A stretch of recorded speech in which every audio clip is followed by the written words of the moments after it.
Hey, I'm Tyler, and we're here with Pivot at the Grand Junction Offroad by Epic Rides out in Grand Junction, Colorado. So for the past 2 days, we've ridden the trails around Fruita, Colorado, and then this morning we did the Grand Junction 40 miler, which was an insane mountain bike race.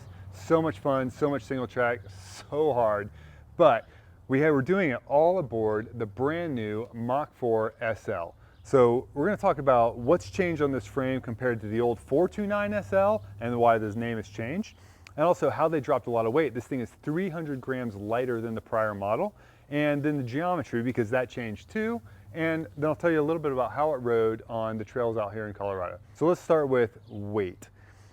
It's so much lighter for a lot of reasons. First of all, they optimized the carbon layup. And so where they started out with the 429 many years ago, then they went to the 429 SL.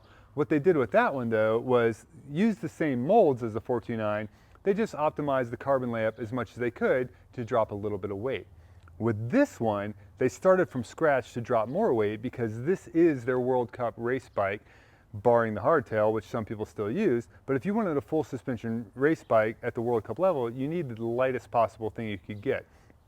To do that, they had to really rethink the tube shapes, the shock layout, and how everything came together. So yes, there's an even more optimized carbon layup, but the biggest change is the move to a vertical shock. So the old one, the seat stage drove the shock forward and it had to have a shock mount underneath the top tube. That meant all of this had to be really reinforced to handle those loads, and then of course you had the extra carbon hanging down to mount the shock too. By going with this vertical mount, the lower mount is down in an area of the frame that already has to be really reinforced because that's where all the drivetrain forces are coming into the front triangle. So they didn't have to overbuild it a whole lot more than it already was. So that saved a ton of weight. All told, they were able to drop about 300 grams out of the frame compared to the old 429. Some of the other ways they did that were seat stays and everything else got lighter. This piece here, this split rear yoke, used to be a one-sided piece, which had to be really overbuilt to handle all of the different stresses going on back there. So they split it into two prongs coming up on either side, and that let them get around the seat tube and bring the rear end in. So you've got shorter chain stays, and so if you notice, it goes straight into almost the center of the bottom area. So that keeps it high, but it also keeps it really short, which means it's stiff for better power transfer. And so now we're getting into geometry, but I want to touch on two more things about weight. This XL that I rode with Fox Live, which adds battery and extra hardware for the shock, came in at just under 26 pounds without my pedals on it, which is pretty impressive for a full suspension, electronic doodad race bike. And it felt every bit as light as that, if not lighter, out on the trail. They also offer a World Cup model with out-of-dropper seat posts and flat bars and the Fox 32 step cast fork, and that comes in at the extra small at a claimed weight of 20.9 pounds. We weighed one and it actually came in a little bit less than that. So if you want to see all of the actual weights for this and a couple of the other builds, be sure to check out the post on bikerumor.com for photos and everything. Every bike nowadays seems to be getting longer, lower, and slacker, and this one's no different. But within limits, for a cross-country bike, they push the head tube a little bit slacker, they push the reach out a little bit, and now the reach on this one is the same as the 429 Trail, which is a little bit longer travel bike. The seat tube's a little bit steeper, and so it all comes together to put you in a powerful position, but with a front-end geometry that's going to help you stay really stable on the high-speed descents and when you're just hammering along those twisty, curvy, flat sections.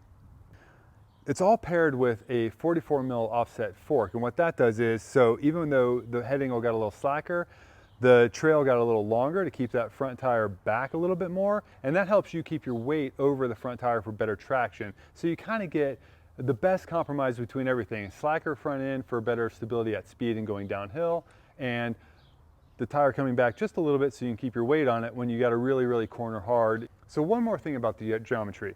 You notice that the standover is super low. They also used a really short seat tube on this, much shorter than before, and that opened up room for longer dropper posts.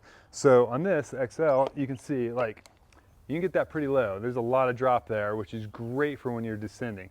One thing I did notice is there's a lot of tire exposed here, and every once in a while I'd catch that on my leg, just a little buzz, getting really rowdy and getting back behind there.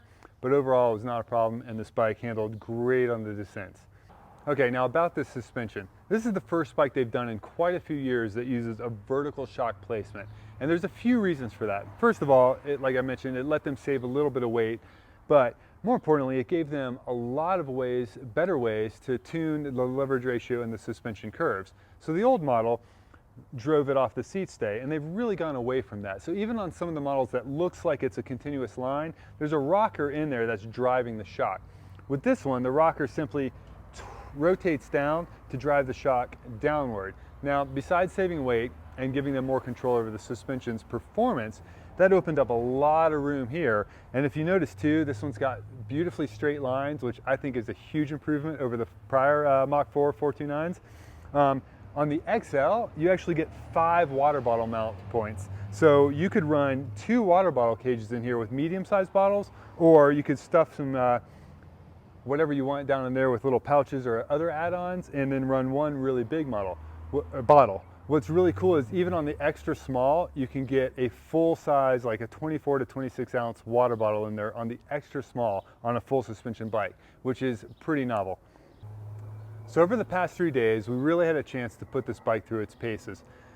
One of the things I noticed on day one was, for a cross-country bike, when you start slacking out the front end, you could lose the ability to make really, really sharp, fast turns. And I did find myself pushing wide on the turns. Once you get used to it though, I was able to carve just as fast and just as hard on this, if not harder. And it went really, really well on the descents, the flats, the curvy stuff. There's not a lot of flat out here in Colorado. It was pretty much up or down to some degree, but a lot of really, really quick shoots where you're just like running through a gully and kind of like ramping up on either side, and super fun. And this thing was so stable. The one trade-off to that is on the really, really slow climbs, and I'm talking climbs where I'm in the bailout gear so slow that my GPS is like pausing because it thinks I've stopped. On those, it was a little bit tricky to keep a straight line. It did want to wander some, which is what happens when you slack out the front end. But for all intents and purposes, this bike is super fast and super stable on almost any conditions that you're going to ride it in. The suspension also works really, really great. They put us all on Fox Live Valve equipped bikes, and I'll put a link to the Fox Live Valve tech info in this story on Bike Rumor because there's a lot to discuss. The short of it is, it gives the automatic control over the rear shock, so it'll stay mostly firm when you're just riding along. This like milliseconds, like 3 milliseconds after it notices a hit, it'll open up, and then it goes right back to firm to keep you as efficient as possible. So for their World Cup racers, that's what they're going to be running probably.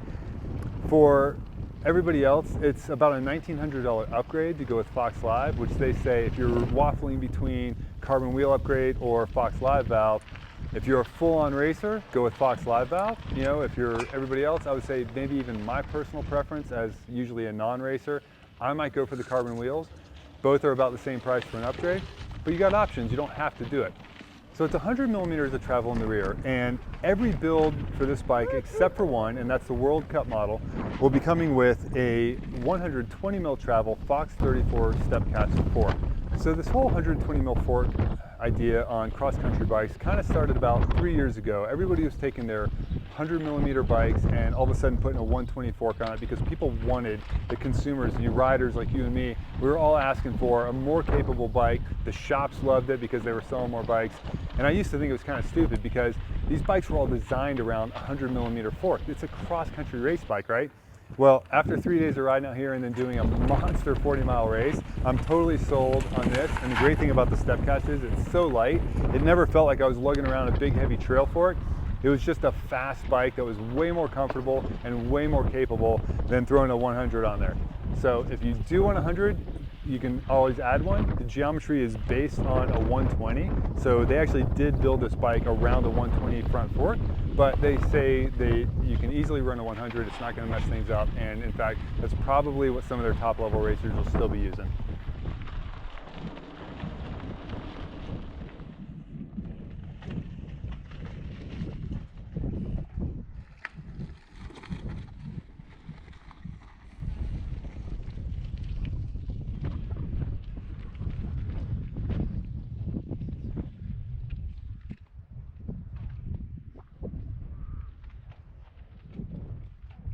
So for the full geometry chart, all the tech specs, photos, and more, check out the post on bikerumor.com.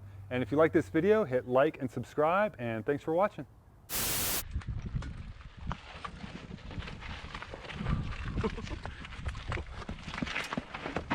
Oh, go, go, oh, oh. How does it feel? Yeah, that's